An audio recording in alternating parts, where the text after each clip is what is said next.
दंडोत प्रणाम। दंडोत प्रभु जी। क्या मेरी आवाज आ रही है प्रभु जी सही? यस। तो जैसा कि प्रभु जी का आदेश हुआ है, वैसे तो विषय इतना उत्कृष्ट है और फिर उत्कृष्ट लोगों के समक्ष बोलने का अवसर मिल रहा है, तो ये मेरा सौभाग्य है। तो बहुलाष्टमी राधाष्टमी का प्राकट्य दिवस है। भगवान ने ब्रज में कई लीलाएं की हैं और कई असुरों का उद्धार भी किया है।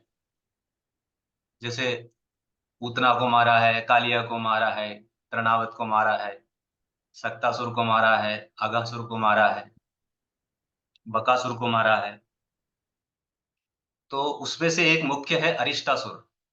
अरिष्टासुर नाम का जो असुर था, उसको कंस ने भेजा था ब्रज में भगवान कृष्ण को मारने के लिए।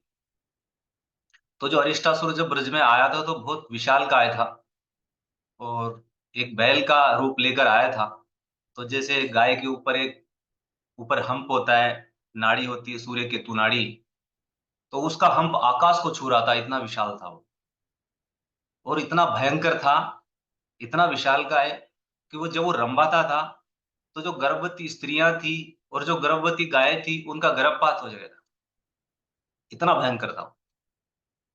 तो उसने ब्रज में जाकर सारी गौओं को मारना शुरू कर दिया और हाहाकार मचा दिया, सब तरफ अफरा तफरी मच गई। तो जो ब्रज के लोग हैं, ग्वाल बाल हैं, वह सब कृष्ण के पास आए, क्योंकि भक्त लोग कहाँ जाते हैं जब विपत्ति आती है? तो भगवान के पास जाते हैं। जो अभक्त हैं वो जरूर पितरों के पास, देवताओं के पास, जब कोई कष्ट भी आता है तो मुंह से निकलता है, अरे मारे, अरे बाप रे, ऐसा कुछ बोलते हैं। परंतु जो भक्त लोग हैं, वह हमेशा कृष्ण ही नाम निकलता है उनका मुख से। और ये हमारी टेस्टिंग है कि किस समय पे हम परिस्थिति के बस अगर भगवान का नाम निकलता है तो हम सही ट्रैक में। तो उन्होंने कहा कि एक बैल है जो कि बड़े क्रोध में आया है और ब्रज में तहस नहस कर रहा है, गऊओं को मार रहा है। तो इतना सुनते ही भगवान कृष्ण बड़े तेजी से आए, क्योंकि भगवान भक्त वत्सल है, हमेशा भक्तों की मदद के लिए भगवान तैयार रहते हैं। तो वह आए और जो अरिष्टासुर है, बैल का जो प्रतिरूप ले रखा है, उसके सींग को पकड़ा और भगवान ने उसको घुमाया और घुमा करके दूर फेंक दिया उसको। इतने में ही जो अरिष्टासुर है उसके प्राण निकल गए। तो श्री कृष्ण ने अरिष्टासुर का वध किया। अब यहाँ बैल तो मर गया, परंतु जो ब्रजवासी है उनका आप गौ प्रेम देखिए। वैसे तो कृष्ण ने एक राक्षस को मारा था, परंतु बैल धर्म का रूप है। तो ब्रजवासी इस बात से नाराज हो गए कि लल्ला तुमने गौवंश को मारा है और ये तो ब्रजवासियों का प्राण है। तो कृष्ण कह रहे हैं अरे ये तो दैत्य था, उसको मारना ही था। तो जो कृष्ण के सखा है मधुमंगल, वो कहने लगे कि तुम उसको भगा देते, मारना ठीक नहीं है। और जो राधा रानी है और राधा रानी की जो सखियां हैं, वो ठिठोलियां करती हुई कहती है कि कृष्ण, तुम अब हमें स्पर्श नहीं कर सकते, क्योंकि तुमने एक बैल की हत्या की है और तुम पर पाप चढ़ेगा। तो कृष्ण ने कहा, अरे गोपियों, तुम बड़ी भोली हो, ये बैल नहीं था, ये असुर था और बैल का रूप धारण करके आया था। तो गोपियों ने कहा कि था तो बैल ही उस समय पर, तो तुम्हें गौ हत्या का पाप लगेगा ही। तो तुम हमें स्पर्श करोगे तो हमें भी पाप चढ़ जाएगा, तो तुम्हें इसका प्रायश्चित करना पड़ेगा और हम तुमसे बात भी नहीं करेंगे। तो कृष्ण ने पूछा कि बताइए कैसे प्रायश्चित करूं इसका? तो गोपियों ने कहा कि इस दुनिया में जितने तीर्थ हैं वहां जाकर स्नान करना पड़ेगा और तुम्हें सारी जो नदियां हैं वहां जाकर स्नान करना चाहिए, तब ये हत्या का पाप तुम्हारे सर से उतरेगा। तो कृष्ण ने कहा कि मैं कहाँ कहाँ जाऊंगा, कहाँ स्नान करूंगा, क्यों ना सारे तीर्थों को यहीं बुला लूं? तो उन्होंने कहा बुला लो। तो कृष्ण वहीं गोवर्धन की जो तलहटी है वहां गए। तो ये करने के लिए कृष्ण ने अपने पैर से जमीन पर एक गड्ढा बनाया और नदियों को आह्वान किया। जैसे हम भगवान की सेवा करते हैं तो आह्वान करते हैं ना नदियों को, गंगे च यमुने च गोदावरी सरस्वती नर्मदे सिंधु कावेरी जलेस्मिन् सन्निधि कुरु। तो वैसे ही जो गंगा है, जमुना है, सरस्वती है, नर्मदा है, इन सबको आह्वान किया। और इन तीर्थों को क्या है, ये तो भगवान की सेवा के लिए तत्पर रहते हैं। तो तुरंत सारे आ गए, बताइए भगवान क्या सेवा है। तो वहां पर एक सारे जल आ गया और जल में सभी समावेश हो गए और उस कुंड में स्नान किया, और उस कुंड का नाम हुआ श्याम कुंड। तो कृष्ण ने स्नान किया वहां पर, सारे सखाओं ने भी स्नान किया। तो जो ग्वाल बाल है और राधा रानी की जो सखियां हैं, इनमें हमेशा नोकझोंक रहती है। तो जो कृष्ण के सखा है मनसुखा, वह कह रहे थे ललिता सखी से कि ललिता, तुम तो बड़ी राधा रानी के नाम पे इतराती फिरती हो, हमारे कृष्ण का तो कुंड है, राधा रानी का तो कोई कुंड भी नहीं है। तो ललिता जी कहती है कि राधा पर थोड़ी कोई हत्या का पाप चढ़ा है, ये तो कृष्ण पर चढ़ा है, तो इसलिए उन्हें करना पड़ा। ये सुन मनसुखा उस कहने लगी कि मनसुखा, एक बार एक साधु आए थे तो उन्हें कहा कि श्याम कुंड में स्नान कर लो। तो उन्होंने कहा कि नहीं नहीं, उसमें तो कृष्ण का पाप समाया हुआ है, मैं स्नान नहीं करूं। और तू मनसुखा उस कुंड के लिए इतना इतरा रहा है। तो फिर यही बात ललिता जी ने राधा रानी को जाकर बताई कि मनसुखा ये कह रहा था। तो मैंने उससे कह दिया कि साधु आए थे, उन्होंने ऐसा किया। तो सारी बातें जाकर राधा रानी को बताई, तो राधा रानी ने मनसुखा की बात को हृदय पर नहीं लिया, साधु की बात को हृदय पे लिया कि कृष्ण का कुंड ऐसा पापमय है कि साधु उससे वो हो जाएगा, ग्रसित हो जाएगा। कि नहीं नहीं, ऐसा नहीं है। तो राधा रानी ने भी अपना कुंड बनाने की सोची। तो सारी सखी मंडली आई श्याम कुंड पर नजदीक, और वहां आकर उन्होंने अपना कंगन उतारा और कंगन से खोदकर कुंड बनाया। परंतु देखा तो उसमें जल नहीं है।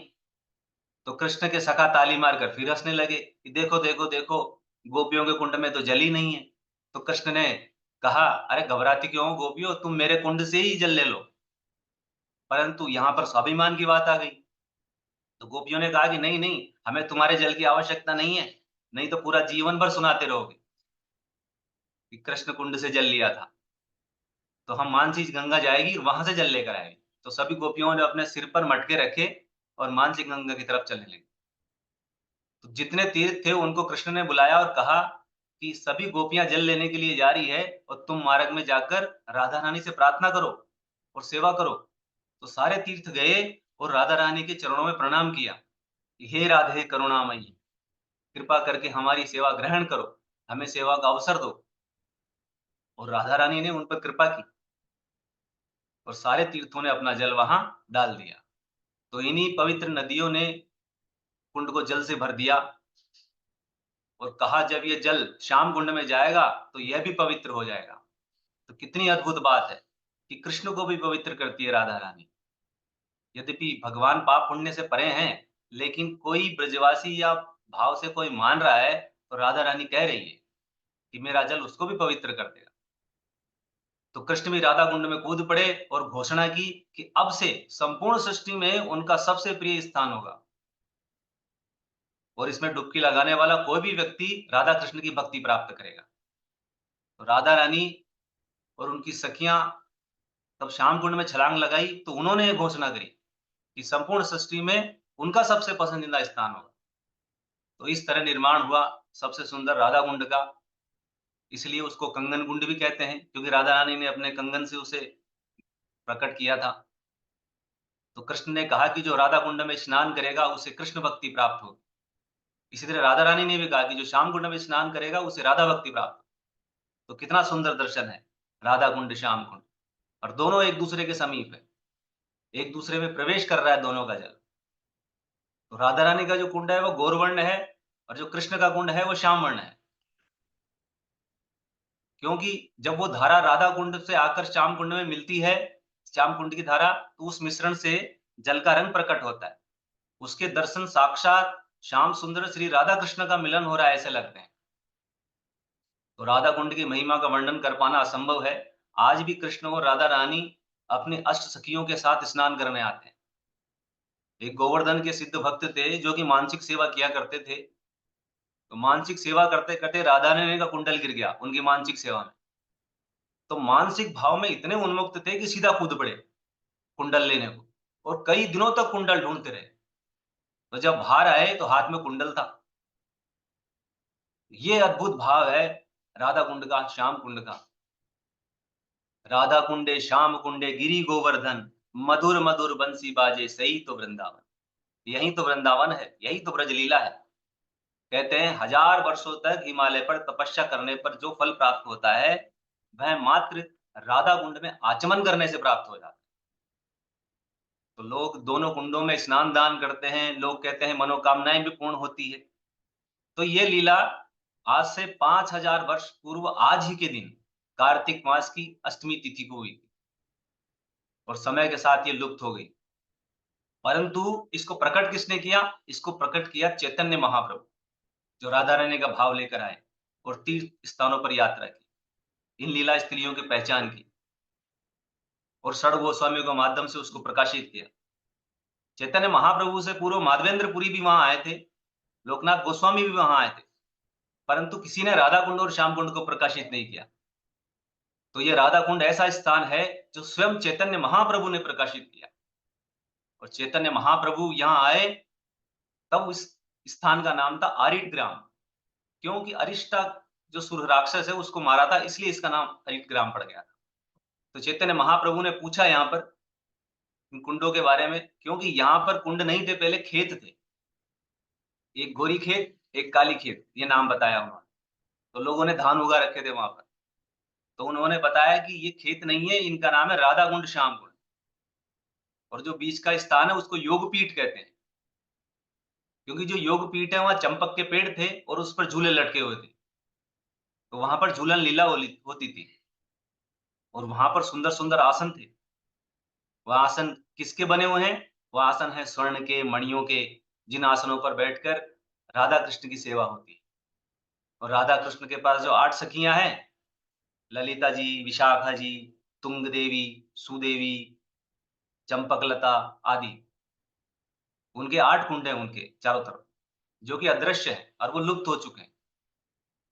और इन 8 कुंडों के बीच में है राधा कुंड, और राधा कुंड के बीच में है राधा रानी की जो छोटी बहन है अनंग मंजरी, उनका कुंड, जो कि वो भी लुप्त हो चुका है, जो कि राधा कुंड के बीचों बीच है। तो यहाँ सुंदर सुंदर मयूर होते थे, जो केका केका की ध्वनि करते थे।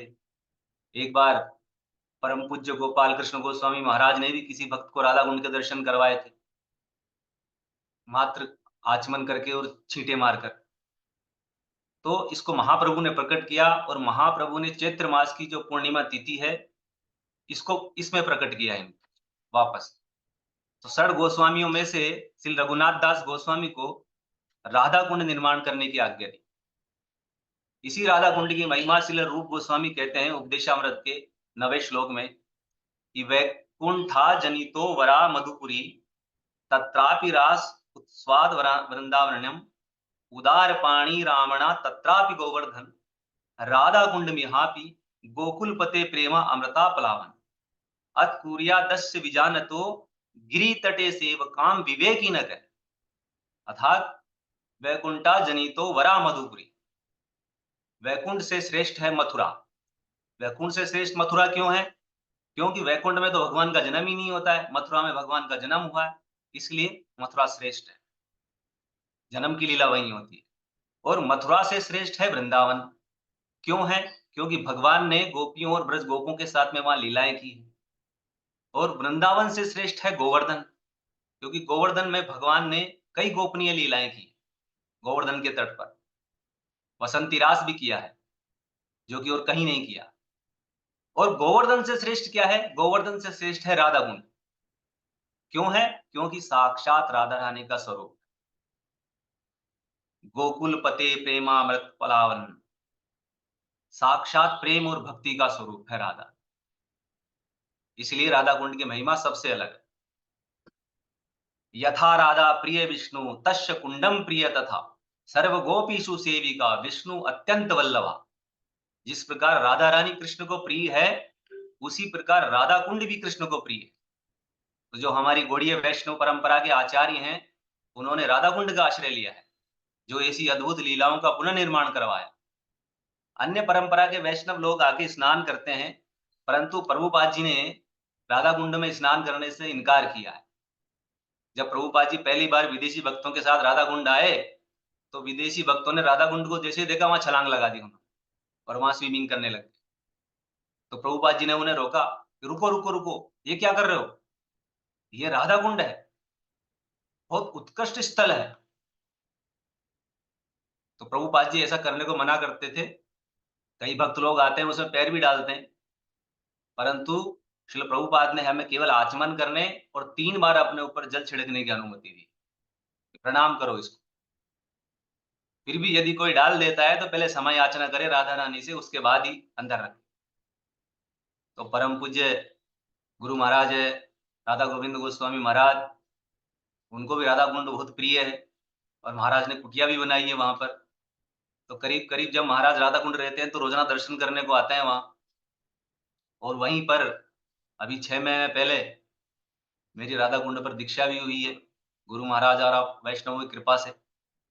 तो ऐसा अद्भुत स्थान है राधा कुंड। तो हम राधा रानी से प्रार्थना करते हैं कि तुआ गण माजे आमार्य गणी किंकरी करिया राखे अपनी, कि हे राधा रानी आपके गणों में हमारी भी गिनती कर लो, हमें अपना किंकर बना लो, अपना सेवक बना लो, जिससे हम कृष्ण की सेवा कर सके।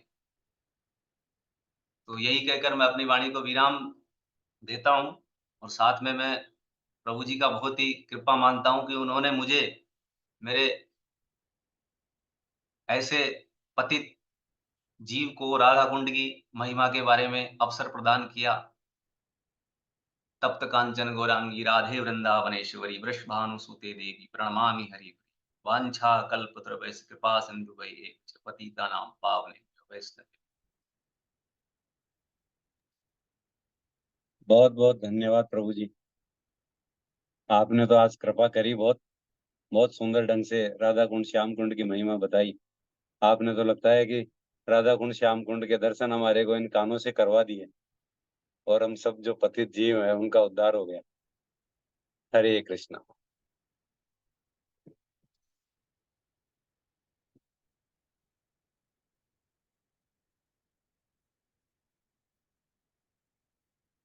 जय श्रील प्रभुपाद की जय। गुरु महाराज की जय। नामाचार हरिदास ठाकुर की जय। एकत्रित भक्त वृंद की जय। मीटिंग एंड कर दें प्रभु जी।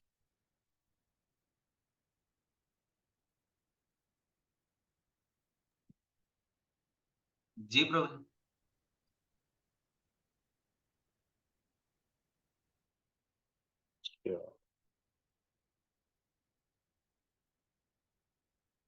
होस्ट तो प्रभु जी हैं।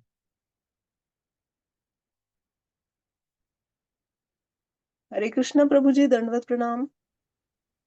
हरे कृष्णा माता जी। प्रभु जी, एक ये राधा कुंड के बारे में एक क्वेश्चन पूछना था, पूछ लूं क्या प्रभु जी? हाँ, ओमकार कृष्ण प्रभु जी। यस माता जी। प्रभु जी, एक ये क्वेश्चन था कि जैसे है ना, पहले आप बता रहे हैं कि राधा कुंड था, उसके बाद में वो विलुप्त हो गया था और वहां पे खेत वगैरह हो गए थे। उसके बाद में फिर चैतन्य महाप्रभु ने उसको पुनः प्रकट किया। तो जो चैतन्य महाप्रभु ने जो पुनः प्रकट किया, तो फिर से वो वापस से उन्होंने सारी नदियों का आह्वान करके फिर जल वापस लेके आए वहां पे, या? पहले हमें यह समझना पड़ेगा माता जी कि चैतन्य महाप्रभु स्वयं भगवान है और भगवान ने भक्त का अवतार लेके आए हैं और भगवान ने जो लीलाएं की थी स्वयं उन्हीं को वापस प्रकाशित किया है। तो जल तो पहले से ही विद्यमान था, तभी तो वह कुंड था।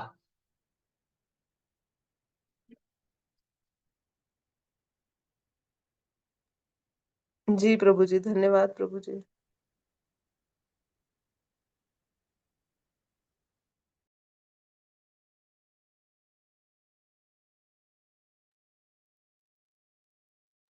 ठीक है, सभी भक्त लीव हो जाएं।